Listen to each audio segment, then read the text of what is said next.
In order to silence notifications on Xiaomi 15 Ultra, you can go to settings, and then in the settings, you can choose sound and vibration.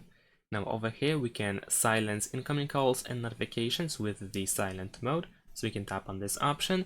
So we won't, or the phone won't play any notification sound or anything like that. And you can also enable do not disturb, which, as you can read over here, there will be no reminders for incoming calls and notifications if the do not disturb mode is enabled. So here we can tap on this option to turn on DND mode, and that's about it. We can also go to the control center, and here you can find the silent mode as well. You can tap on this bell in order to turn it on or off. Also, if you edit the control center, you should be able to find DND as well.